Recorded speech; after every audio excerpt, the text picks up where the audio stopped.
గురుడివాడైనటువంటి బర్తిమై మొట్టమొదటిగా ఆశతో యేసుక్రీస్తు ప్రభు వారి రాక కొరకు ఎదురు చూచాడు. బర్తిమై అయినటువంటి గురుడివాడు మొట్టమొదటిగా యేసు ప్రభు రాక కోసం ఆశతో ఎదురు చూచాడు. ప్రియ సహోదరి సహోదరుడా, మనందరికీ కూడా ఆశ అనేది ఉంటుంది. మనందరికీ కూడా ఆశ ఉంటుంది.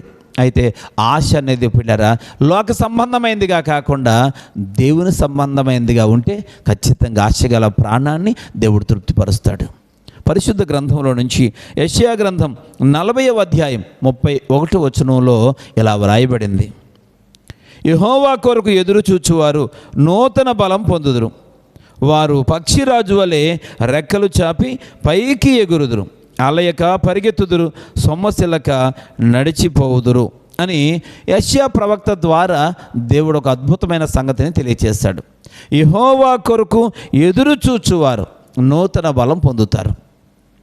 ప్రియమైన సహోదరి సహోదరుడా, ఇక్కడ బర్తిమై అనేటువంటి ఆయన యేసుక్రీస్తు యొక్క రాక కోసం ఎదురు చూస్తూ ఉన్నాడు. యేసుక్రీస్తు ప్రభు వారిని గురించి వినినప్పుడల్లా ఆయన ఈ ప్రాంతానికి ఎప్పుడు వస్తాడు అని బొగట్టా చేస్తూ ఉన్నాడు. అనగా పిల్లలు కనిపెడుతూ ఉన్నాడు. అనేక మందితో మాట్లాడుతున్నప్పుడల్లా యేసుక్రీస్తు ప్రభు వారి గురించి, ఆయన ఈ ప్రాంతానికి వచ్చేటువంటి ఆ యొక్క సందర్భం గురించి ఆ యొక్క ఎంక్వైరీ చేస్తూ ఉన్నాడు. పిల్లరా అలాగూ వస్తున్నాడు అనే సంగతి ఆయనకి తెలిసినప్పుడు పిల్లరా ఆయన కోసం ఎదురు చూస్తూ ఉన్నాడు. ప్రియ సహోదరి సహోదరుడా, దేవుని కొరకు ఎదురు చూచేవారిగా ఉండాలి. ఈరోజు మనుషుల రాక కోసం మనం కనిపెడతా ఉంటాం. ఈ లోకంలో పిల్లరా కనిపెట్టుట అనేది చాలా ప్రాముఖ్యమైన విషయం. అనేక సందర్భాల్లో మన ప్రయాణాల కోసం బస్సు రాక కోసం ఎదురు చూస్తూ ఉంటాం, ట్రైన్ రాక కోసం ఎదురు చూస్తూ ఉంటాం. పిల్లరా ఇక విమానం లేక ఫ్లైట్ యొక్క రాక కోసం ఎదురు చూస్తూ ఉంటాం. పిల్లరా ఈరోజు అనేక కార్యాలు జరగాలని ఎదురు చూస్తూ ఉంటాం. మన ఆప్తులైన వారు రాక కోసం ఎదురు చూస్తూ ఉంటాం. పిల్లలు ఈరోజు మనం ఈ లోకంలో దేవుని కొరకు మనం ఎదురు చూసేవారిగా ఉండాలి. దేవునితో సహవాసం చేయడానికి ఎదురు చూసేటువంటి వారిగా ఉండాల్సిన అవసరం ఉంది. పిల్లరా యెహోవా కొరకు ఎదురు చూస్తే, అలాగే యేసుక్రీస్తు ప్రభు కోసం ఎదురు చూస్తే, ఆయన వాక్యం కొరకు ఎదురు చూస్తే, ఆయనతో సహవాసం చేసే సమయం కోసం ఎదురు చూస్తే, ఆయనతో మాట్లాడే సమయం కోసం ఎదురు చూస్తే నూతన బలం పొందుతాం. బర్తిమై అయినటువంటి వానికి నూతన బలం అవసరం. పిల్లరా అతని యొక్క ఆ గురుడితనం పోవాలి అంటే నూతనమైన శక్తి తన కళ్ళలోకి రావాలి. పిల్లరా ఆ కళ్ళు తెరవబడాలి అంటే నూతన శక్తి ఆ కళ్ళలోకి రావాలి. నూతన శక్తి ఆ కళ్ళలోకి రావాలి అంటే ఎవరైతే ఆ ఆశను కలిగి ఉన్నారో అతడు దేవుని కొరకు ఎదురు చూడాలి. పిల్లరా బర్తిమై అనే వాడిలో ఉన్న మొదటి లక్షణం ఏంటంటే ఆశతో దేవుని రాక కోసం కనిపెట్టాడు. ఆయనతో సహవాసం కోసం కనిపెట్టాడు. ఆయనతో మాట్లాడడం కోసం కనిపెట్టాడు. ప్రియ సహోదరి సహోదరుడా, ఈరోజు దేవుని సన్నిధిలో నుంచి నూతన బలం ఎప్పుడైతే మనలోనికి వస్తుందో మనలో జీవితాల్లో అనేక అద్భుతమైన కార్యాలు జరుగుతాయి. మన శరీరంలో పిల్లల ఆరోగ్యం అనేది ఏర్పడుతుంది, ఆరోగ్యం కలుగుతుంది. కనుక శరీరంలో నూతన శక్తి చేత ప్రతి అవయవం నింపబడుతుంది. ప్రతి అవయవం కూడా శక్తిహీనతగా ఉండదు, శక్తి కలిగిందిగా మారుతుంది. పిల్లరా దేవుని యొక్క వాక్యం మనం వింటూ ఉన్నాం. దేవునితో సహవాసం చేస్తే పిల్లరా ఆయన శక్తి మనలోకి వస్తుంది. కనుక ఇక్కడ బర్తిమై అనే వానిలో దేవునికి శక్తి పిల్లరా లోపలికి వచ్చింది. వెంటనే అతడు శక్తిమంతుడయ్యాడు.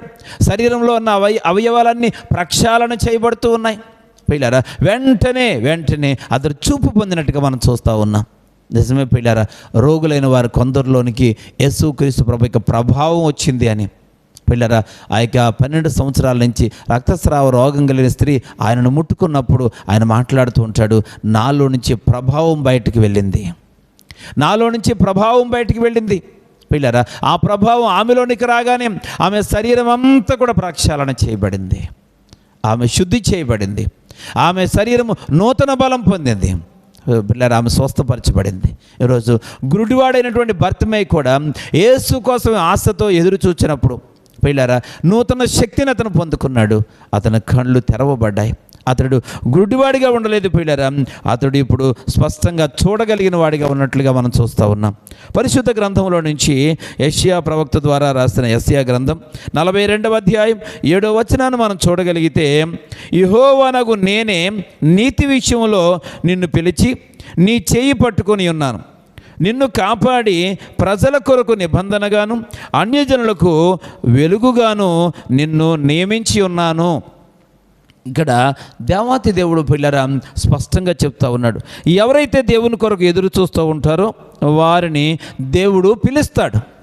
ఎవరైతే దేవుని కొరకు ఆశతో ఎదురు చూస్తారో దేవుడు వారిని పిలిచేటువంటి వాడిగా ఉంటూ ఉంటాడు. పిల్లరా, పిలిచి నీ చేయి పట్టుకుంటాను అని అంటూ పిల్లరా, ప్రజల కొరకు ఒక నిబంధనగాను వెలుగుగాను నేను నియమిస్తాను అని చెప్పాడు. పిల్లరా, భర్తీమైనటువంటి గుడ్డివాడిని కూడా మనం చూసినప్పుడు అతడు కూడా పిల్లరా ఇక్కడ మనం చూస్తాం, యేసుక్రీస్తు ప్రభువు అతన్ని పిలిచాడు. అతడు పిల్లరా ఆశతో కేకలు వేస్తూ ఉన్నప్పుడు, దావీదు కుమారుడా నన్ను కరుణించు అని కేకలు పెడతా ఉన్నప్పుడు పిల్లరా ఇక్కడ చూసినట్లయితే ఆ యేసుక్రీస్తు ప్రభువారు అతని నా యొద్దకు తీసుకొని రండి పిలిచాడు. ఇక్కడ యెషయా ప్రవక్త ద్వారా దేవుడు అదే చెప్తా ఉన్నాడు, ఆశతో కనిపెట్టేవారు నేను పిలుస్తానని చెప్పాడు. కనుక దేవుని వాక్యం ఉంటున్న సహోదరి సహోదరుడా, నీ జీవితంలో దేవుడు నేను అనేక మార్లు పిలుస్తూ ఉన్నాడు. నీవు ఆశతో కనిపెట్టాలి. రెండోది, నువ్వు కనిపెడుతున్నప్పుడు దేవుడు పిలిచినప్పుడు నువ్వు దేవుని దగ్గరికి రావాలి. ప్రియ సహోదరి సహోదరుడా, అనేక సార్లు నీ పరిస్థితిని మార్చడానికి దేవుడు నిన్ను పిలిచాడు. నువ్వు ఆ విషయంలో దేవుడు పిలిచినప్పుడు నువ్వు స్పందించలేకపోతూ వచ్చావు. పిల్లరా, దేవుని వాక్యాన్ని మనం గమనించాలి. దేవుడు పిలిచినప్పుడు నీ స్థితిని మార్చడానికి ఆయన నీ దగ్గరికి రమ్మన్నప్పుడు నువ్వు రావాలి. దేవునితో సహవాసం చేస్తూ ఉన్నావు, దేవుని సన్నిధిలో కనిపెడతా ఉన్నావు. అనేక సార్లు నేను ప్రార్థన చేస్తూ ఉన్నాను, నేను ఆశతో కనిపెట్టాను, కానీ దేవుడు నా జీవితంలో ఏ కార్యం చేయలేదని అనే భ్రమలో నీవు ఉన్నావు. కానీ ఆయన పిలిచినప్పుడు నువ్వు వెళుతూ ఉన్నావా? ఆయన పిలిచిన ప్రతిసారి నువ్వు రాగలుగుతూ ఉన్నావా? ప్రియ సహోదరి సహోదరుడా, ఖచ్చితంగా దేవుడు పిలిచినప్పుడు నువ్వు దేవుని దగ్గరికి రాగలిగితే ఆయన నీ స్థితిని మారుస్తాడు. నువ్వు ఆశించిన కార్యాన్ని ఆయన చేయడానికి ఇష్టపడుతూ ఉన్నాడని ప్రభువు పేరట తెలియపరుస్తూ ఉన్నాను. ఇక సమయంలో చూసినట్లయితే భర్తిమయ్య అనేటువంటి గుడ్డివాడు మొట్టమొదటిగా దేవుని యొక్క రాక కోసం ఎదురు చూచాడు, కనిపెట్టాడు. దేవుని సన్నిధిలో పిల్లరా అతడు మేలు పొందాలని ప్రయత్నం చేశాడు. పిల్లరా, ఆ ఆశను దేవుడు చూశాడు, మనసులో ఉన్న ఆ కోరికను దేవుడు చూశాడు. పిల్లరా, దేవుడు యొక్క కార్యాన్ని ఆ యొక్క భర్తిమయ్యకి చూపించాలని, దేవుడు తాను చేసే అద్భుతాన్ని భర్తిమయ్యకి చూపించాలని దేవుడు పిల్లరా ఆశించాడు. దేవునికి స్తోత్రం కలుగునగాక. పిల్లరా, దేవుడు అందుకే పిలిచి అతను బాగు చేసినట్టుగా మనం చూస్తూ ఉన్నాం. కనుక ఇక్కడ భర్తిమయ్య స్వస్థపరచబడడానికి, భర్తిమయ్య యొక్క కళ్ళు తెరవబడడానికి మొదటి కారణం ఏంటంటే అతడు దేవుని కొరకు లేక ఆయన రాక కొరకు ఎదురు చూచాడు ఆశతో.